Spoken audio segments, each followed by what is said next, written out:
Well, that was certainly a spectacle. I have to say I'm becoming less and less excited about actually finding this mysterious creature. You were never too excited about this to begin with. You were the one that kept saying we were going to die. All we have to do is concoct some sort of weapon, right? It shouldn't be that hard. Let us save that for later, when we actually have to do some solid clues on his whereabouts. Any idea what to do now? Speaking of weapon, how about finding out what Zoltan has been spending his time on? Do you think Zoltan ever went home after yesterday? I sincerely hope so. I'd hate to see what he would come up with if he pulled an all-night with that madman. Amen to that, Jesus. We walked through the barracks, the guards waving us outside, despite giving us strange looks as if to say, do you have a death wish? I decided to steer clear of Barzul for now, lest he ask us to join him, whatever training he's doing. I bet he's most of the day honing his skills to fight the monster. He's an alchemist. So many other better ways to do it. Everything is deceptively tranquil in the forest as we approach Roy's shack. An earthy aroma rises from underfoot as the birds flitter from branch to branch. Using the map and a small compass I keep with me, that's convenient, I'm able to quickly locate the out-of-the-way abode. As I come upon the shack, I see Zoltan and Roy outside, staring intently at a strange metal object. Tools and pieces of metal are scattered about as if an insane vagrant had left the place in shambles. It seems to be a tubular device, about half the size of a person. Jesus! Half the size of a person? How on earth are you going to carry this thing? You're going to need your own stand for it. Equipped with a handle that instantly recalls some sort of weapon. If it is, that's one big gun. Well, well, if it isn't our friend, the ice bat-wielding alchemist extraordinaire. Have you come to grace us with your presence? Shut up or I'll punch you in the face. Who cares? Forget about this guy and let's concentrate on the final calibrations. I'm going to lose my train of thought. No, it would be in bad form to turn away a guest. I'm curious to know what has brought you all the way here. Well, I guess I just wanted to see how you were doing. Yep, they're really going to ignore us now. How we were doing? You do know that we are rivals, do you not? I can't just up and tell him that an Imperial agent wants me to spy on everyone for cash. Not that I'm legitimately interested, or at least scared of what sort of mad science these two have been cooking up. Well, since I am probably going to lose this challenge, I feel like I should at least try and help you defeat the monster as long as you pay me. Ah, so you do realise the futility of your endeavours. It's clever, see? I'm still being a scheming evil overlord master of the universe. Very well, we could always use a pair of extra hands. Roy, you can continue working on the... fuck that word. I'll brief Dougal on the task at hand. Finally, jeez. I walk over to the device, examining it more carefully. It's not equipped with any sort of steam boiler, nor a battery. The power source must be something else entirely. This, my friend, is what is known as a hand cannon. Hand cannon? It's half the size of me. Whose hands are they using for this? Robert Wadlow? Oh, equipped with armor-piercing, alchemically... Why do I struggle so much with that? Alchemically augmented rounds, it has the power to obliterate anything, living or non-living, that decides to stand within firing distance of its user. I like how this man thinks, Dougal. Too bad he already has a familiar. How did you know how to build one? That sounds like something the Imperial military would use.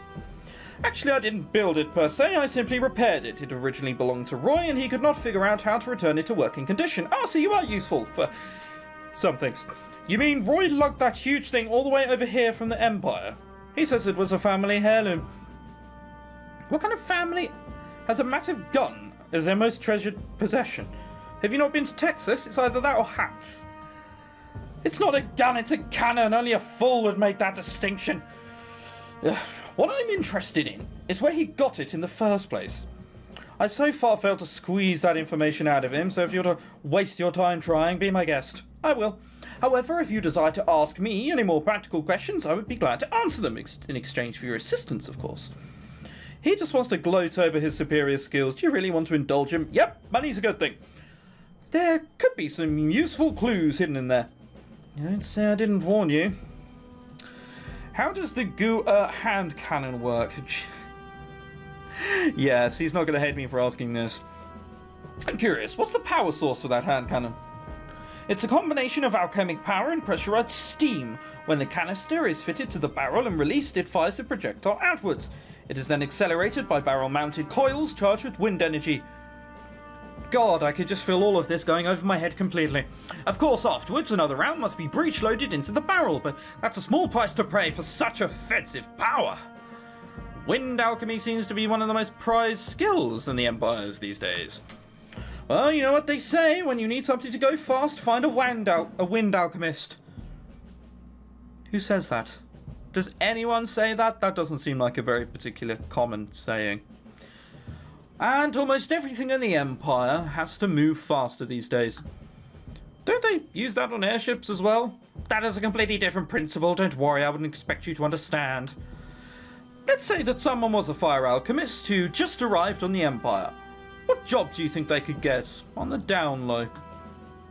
Pah! Fire alchemy is useless at best. It is a messy, dangerous art that is often used for destructive purposes. There is so little demand for it that you would be lucky to get a job in the deep forges smelting iron to repair city walls. I assume I am a fire alchemist. Oh, I see. Yeah, I am. I wouldn't discount fire alchemy entirely, but perhaps your hypothetical alchemist might find it easier to join the military with such skills. But as for scientific research, it is by far the least useful of all the disciplines. Oh, maybe that's just because you didn't try hard enough to use it.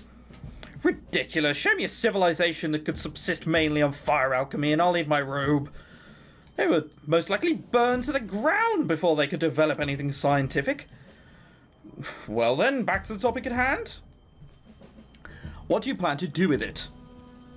He's told us. God, he's gonna think we're an idiot. He told us like an hour ago in game time and we've already forgotten. Whatever. What exactly do you plan to do with this weapon?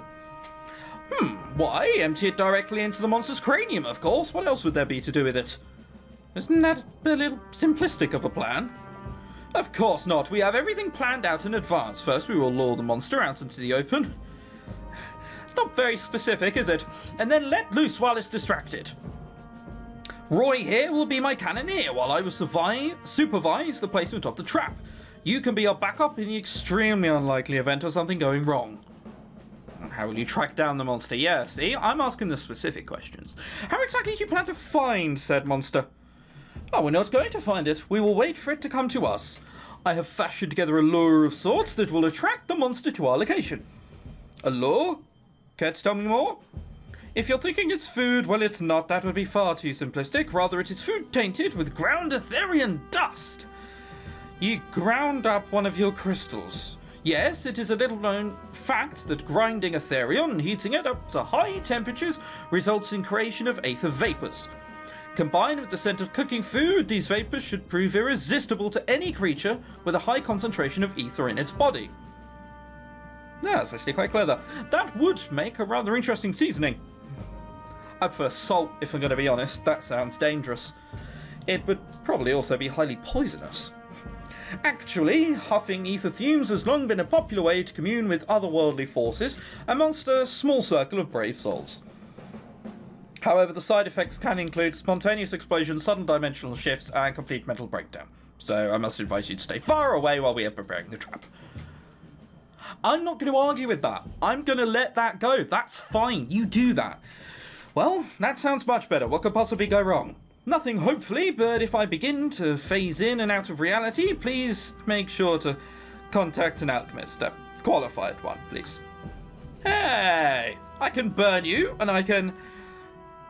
Shit, I can only burn you. Now then, I have a few things to attend to in the laboratory. You may feel free to talk to Roy concerning any questions you might have, but don't come crying to me if he doesn't decide to answer them. I walk over to where Roy is standing on the hand cannon outside. It seems to be tightening some screws, but doesn't actually give me the time of day until I tap him on the shoulder. What? Didn't I tell you not to bother me? I was actually just curious about the cannon. Where exactly did you find it? In your mum? Probably. That's none of your business. Now would you please leave me alone? I look closer at the cannon and notice a strange insignia affixed to the side. It seemed to simply be a number, 6. What clue can we get from 6? 6 feet that way? Smack it open and that'll be a secret. No, probably not. The number, what does it mean? None of your business. The number, Roy, what does it mean? La la la la la, I can't hear you. You're starting to piss me off. Look, the 6 doesn't mean anything, okay? 6, 6. I swear I've heard of that before somewhere. Have I? Don't think so. Unless it's somehow tied in with a guardian. No, God knows.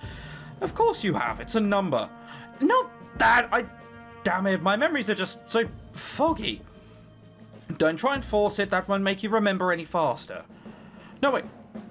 I've almost got it. Something about a bird? Why are you staring at your stupid bat? I thought I told you to walk away. Away! I've got it! Phoenix! Phoenix? What? How the heck did you know that? Not just Phoenix, Phoenix Squadron. They were a group of mechanized infantry under the command of General Fossler. Okay, well, I'm glad I hadn't heard of that 6, because I clearly wasn't supposed to. If I recall correctly, they did something related to... What do you know about Fossler? I don't know where you heard that name, but I would suggest you not say it again. Is that his dad? Oh yeah, why don't you make me? Just who the hell are you? I'm just a traveller from the Empire. Now, why don't you tell me what you know and I'll leave you alone? Ah, there we are. That's like the first thing I got right in this game, I think. Fossler was... He was my dad, okay? Are you happy now? Was. You mean he's... He's dead. Deader than a doorknob. Dead. D-E-A-D. Dead. Dave. Oh, no wonder you didn't want to talk about it. What do you want with me anyway? For someone who's not a spy, you're beginning to sound an awful lot like one. I guess there's no really reason to ask you anything else. No. You want to know why I brought this thing here. I get it. It's not exactly typical to be lugging military-grade hardware around a backwater like this. You see, my dad wasn't exactly the nicest guy around. He was a whore hero. Jesus. That would be something completely different. It'd be like Flashheart from Blackadder. He was a hero, sure, but he was always looked down on me for being a wimp. He taught me I should be more like my brother and join the army. You have a brother? Yeah, I was going to say, let me guess, he's in the army. Yeah, though I'm not sure where he is now. I actually ran away from home a few years ago. I wasn't going to military academy and ruined my research. I exchanged letters with him, but I'm not even sure if he would have even welcomed me back before he died. I always hated him, but now that he's dead, I just feel empty.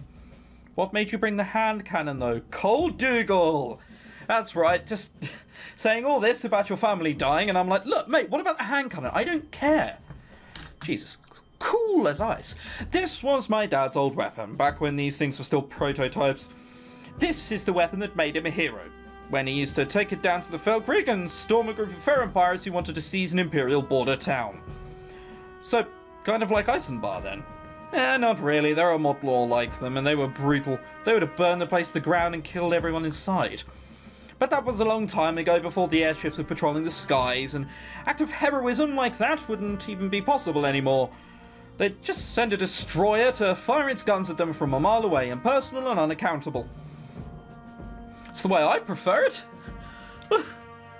Look, by the way, you've got 2 ways to kill him. One's a sniper rifle from 10 yards away. He can't see you and he's standing still. Or you have to tackle him headfirst with a knife and he has a pistol. I know what I'd do. But I thought you wanted to be an engineer. That thing was sitting on the mantle for my entire childhood. It's what made me want to be an engineer. I wanted to make cool things that helped people and made me a hero. But I know that's pretty much impossible. The military gets all the glory with their inventions, so that's what I'm doing.